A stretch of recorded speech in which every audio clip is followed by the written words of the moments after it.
जिज्ञासा लोकसंचलित साधन केंद्र मंचर 13वी वार्षिक सर्वसाधारण सभा खेळीमेळीच्या वातावरणात पार. महिला आर्थिक विकास महामंडळ पुणे अंतर्गत जिज्ञासा लोकसंचलित साधन केंद्र मंचर या संस्थेची 13वी वार्षिक सर्वसाधारण सभा तोरणा सभागृह लांडेवाडी येथे आयोजित करण्यात आली. उपस्थित मान्यवर यांच्या हस्ते सावित्रीबाई फुले व श्री शिवाजी महाराज यांच्या प्रतिमेचे पूजन करण्यात आले.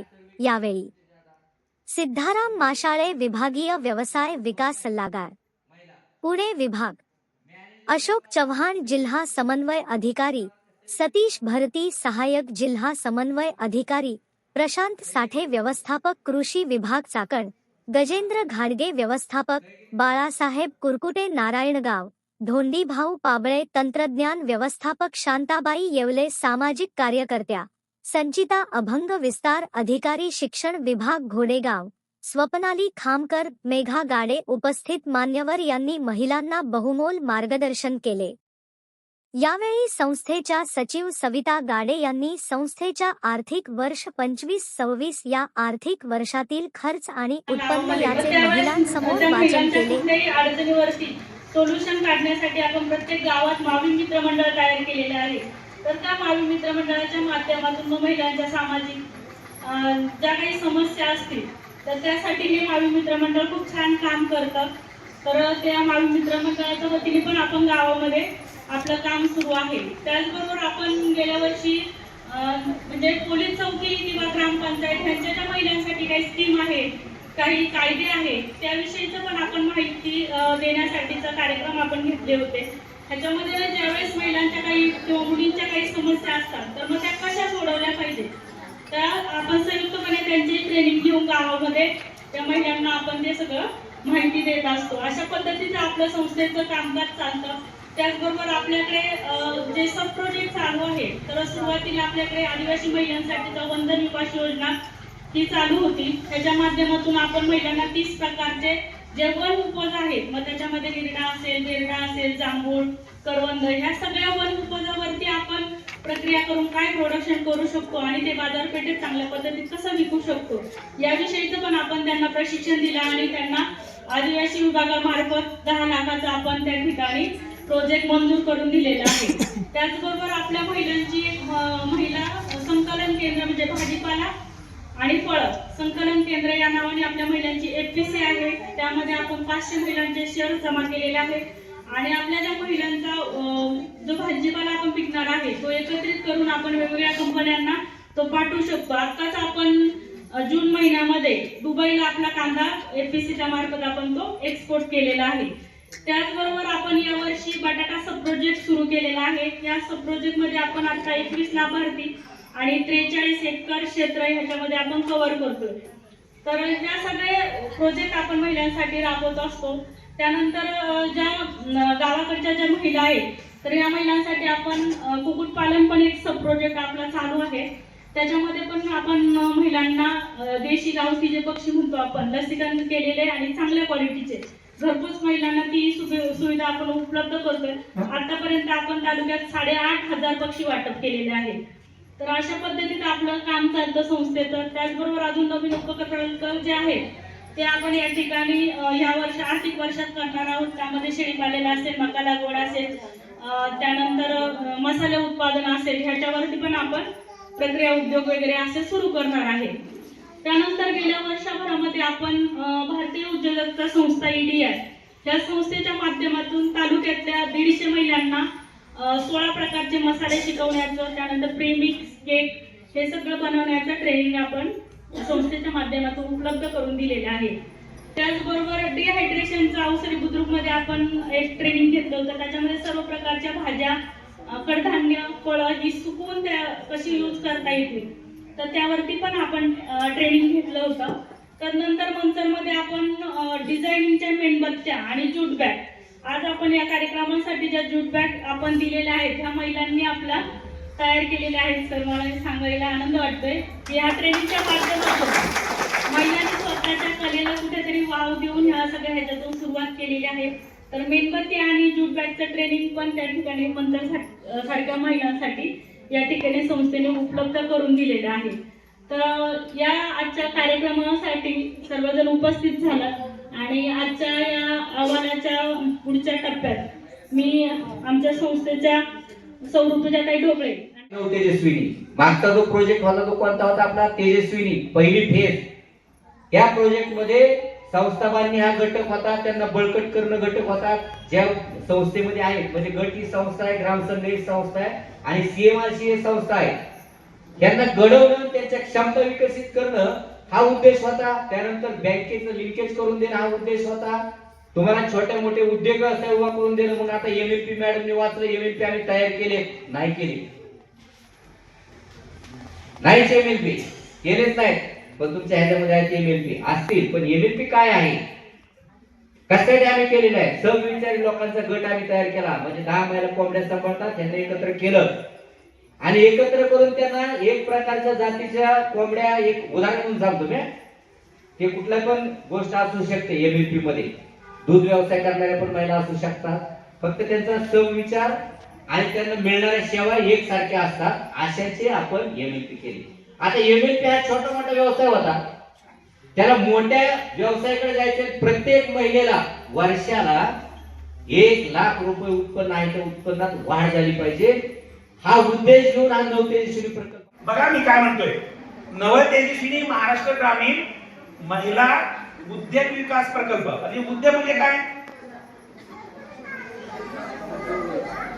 आता तो झाला, मी तुम्हाला अजून तुमच्याकडनं 5 मिनिटं माझ्या हातात आहे। उद्योग म्हणजे काय? उद्योग व्यवसाय करणाऱ्या महिला घडवायच्या।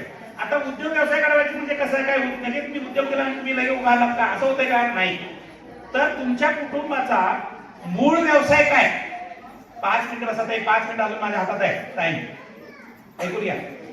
आता मूळ तुमच्या कुटुंबाचा जो मूळ व्यवसाय, तुमचं शेती असू द्या, दुग्ध व्यवसाय असू द्या, शेळी पालन असू द्या, कुक्कुट पालन असू द्या, गारमेंट असू द्या, दुकान असू द्या, कोणतेही असू द्या, तुमच्या व्यवसायाला आणखीन वाढ करण्यासाठी शासनाने तुमच्या प्रकल्पातल्या वेगवेगळ्या समान असणाऱ्या महिला एकत्रित करायचं।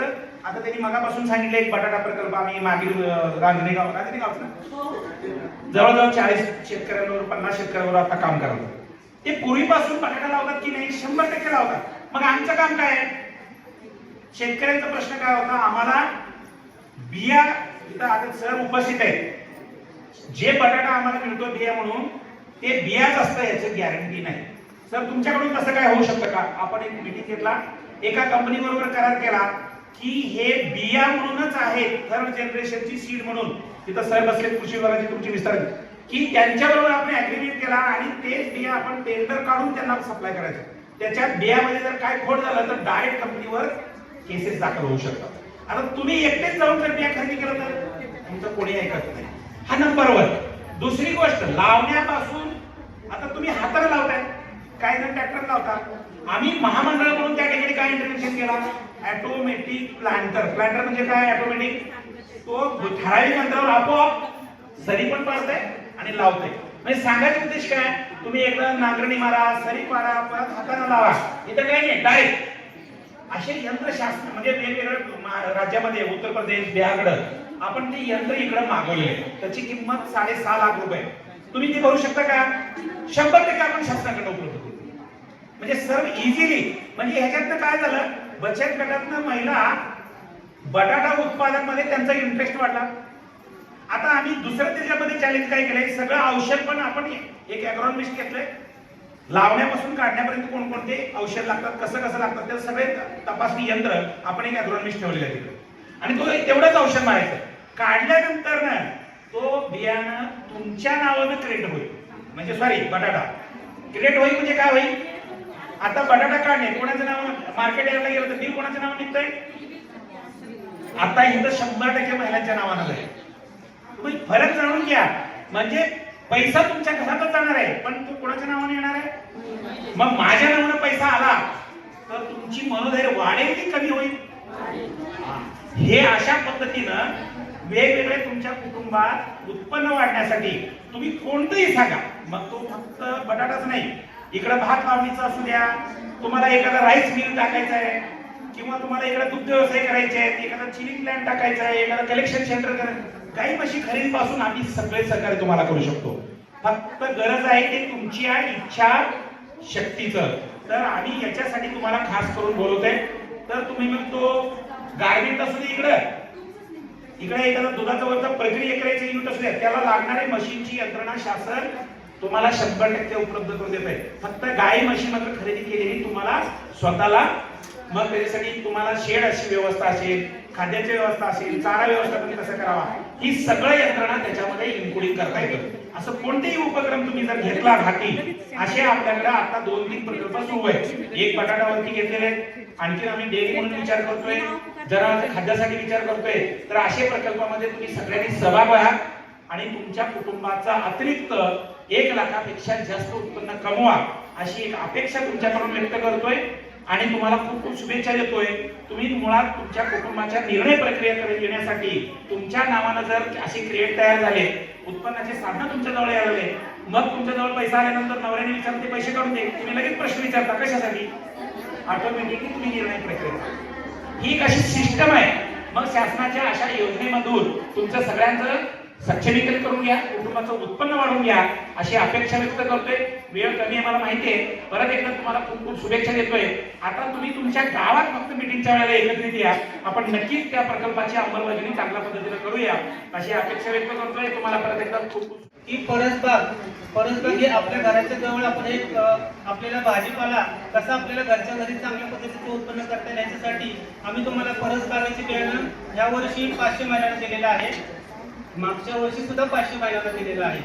त्याचप्रमाणे आपण काय करणार आहोत, या परसबाग आणि समजा आरोग्य याच्यामध्ये आपल्या CMRCचं जर काम उत्कृष्ट असेल तर महिला आर्थिक विकास महामंडळ जिल्हा कार्याच्या वतीनं 50,000चं बक्षीस आपल्या CMRCला मिळणार आहे. काय म्हणलं लक्षात आलं, पण हे 50,000चं बक्षीस मिळवण्यासाठी आपण सर्वांनी आपल्या परसबागा चांगल्या तयार करायचे, त्याचा भाजीपाल्याचा वापर तुम्ही करायचा आहे, आरोग्याचे चांगले कार्यक्रम राबवायचे, त्याचं व्यवस्थित तुम्हाला डॉक्युमेंटेशन करायचं आहे. त्याचप्रमाणे आपण स्त्री पुरुष समानता असेल, महिला सक्षमीकरण असेल, याच्या संदर्भात आपण गाव पातळीवरती भिंतींवरती काही संदेश आपण देणार आहोत. त्याचप्रमाणे आपण पथनाट्याच्या माध्यमातून आपण काय करणार आहे की गाव पातळीवरती महिला सक्षमीकरण असेल याविषयी जनजागृती आपण करणार आहोत. त्याचप्रमाणे आपल्याला गाव पातळीवरती अनेक पुरुष मंडळी अशा असतात की जे आपल्याला सहकार्य करतात. या पुरुष मंडळींसाठी सुद्धा आपण दरवर्षी प्रशिक्षण घेत असतो. स्त्री पुरुष समानता याविषयीचं कायदेविषयीचं प्रशिक्षण घेत असतो. याचप्रमाणे आपल्या गाव पातळीवरती जे आपल्याला पुरुषांचं चांगलं सहकार्य लाभत आहे त्यांच्यासाठी आपण सुधारक सन्मान पुरस्कार हा मागील 3 वर्षापासून देत आहोत. या वर्षी सुद्धा आपल्याला सुधारक सन्मान पुरस्कार आपल्या गावामध्ये ज्या पुरुष मंडळींचं सहकार्य आपल्याला लाभत आहे त्यांच्यासाठी आपण हा पुरस्कार दरवर्षी देतो, या वर्षी देणार आहे. या वर्षामध्ये आपण एक निश्चितच चांगली गोष्ट केलेली आहे की आपले जे पोलीस स्टेशन आहेत त्या पोलीस स्टेशनच्या ठिकाणी सुद्धा आपल्याला मावळ मित्र मंडळाचे जे प्रतिनिधी आपल्याला गाव पातळीवर आपण स्थापन केलेले मावळ मित्र मंडळ आहे किंवा ज्या मंडळींचं गाव पातळीवर आपल्याला सहकार्य आहे त्यांच्या आणि पोलीस स्टेशनच्या संयुक्त विद्यमाने आपण काही बैठका घेणार आहे, एकमेकांना मदत होणार आहे, जेणेकरून महिलांचे जर काही प्रश्न असतील तर निश्चितच मावळ मित्र मंडळ आणि पोलीस स्टेशन यांच्या माध्यमातून सोडवण्यासाठी मदत होणार आहे. यासाठी आम्ही यावर्षी तसा प्रयत्न करत आहोत. कायद्यासाठी मध्ये आपण प्रत्येक गावामध्ये CRPच्या माध्यमातून कायद्याची माहिती पोहोचवणार आहे, सैनिकीच्या माध्यमातून पोहोचवणार आहे आणि सगळ्यात महत्त्वाचं म्हणजे घर दोघांचं अभियान आणि शेत दोघांचं अभियान, हे अभियान आपल्यासाठी फार महत्त्वाचं आहे.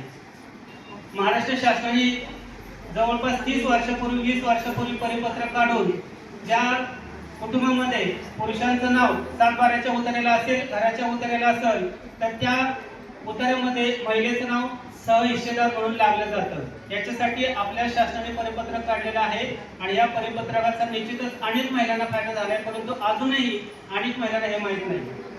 फक्त आपल्याला काय करायचं आहे, तलाठ्यांकडे आपल्याला रिस्तर अर्ज आपल्या मिस्टरांनी द्यायचा आहे की माझा हा 7-12 आहे, याच्यावर माझं नाव आहे, माझ्या पत्नीचं नाव याच्यामध्ये सहहिस्सेदार म्हणून लागलं पाहिजे. घराचा उतारा आहे, त्या घराच्या उतारावर माझं नाव आहे, माझ्या पत्नीचं नाव त्याच्यामध्ये सहहिस्सेदार म्हणून लागलं पाहिजे. असा अर्ज दिला ग्रामपंचायतमध्ये, ग्रामपंचायतच्या मीटिंग जी असते कार्यकारिणीच्या त्या मीटिंगमध्ये ठराव मंजूर होऊन तुमचं नाव त्याच्यामध्ये लागलं आहे.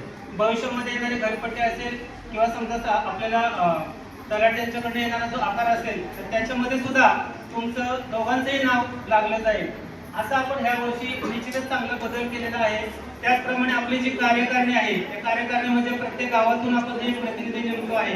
त्या प्रतिनिधीसाठी आणि प्रतिनिधीमधून आपल्या सीएमआरसीची जी कार्यकारिणी आहे यांच्यासाठी वर्षभरामध्ये वेगवेगळ्या प्रकारचे आपण प्रशिक्षण देणार आहोत. त्याचप्रमाणे कार्यकारिणीच्या महिलांसाठी आपण वेगळ्या सीएमआरसीच्या ठिकाणी जाऊन, वेगळ्या जिल्ह्यात जाऊन तिथलं कामकाज कसं आहे हे पाहण्याची सुद्धा आपल्याला एक संधी आहे. एक छोटंसं उदाहरण देतो. अकोला जिल्ह्यामध्ये सीएमआरसीनी स्वतःची जागा घेऊन त्या ठिकाणी ग्रामपंचायतने त्यांना जागेसाठी मदत केलेली आहे आणि त्याच्यावरती 3 मजली इमारत बांधलेली आहे.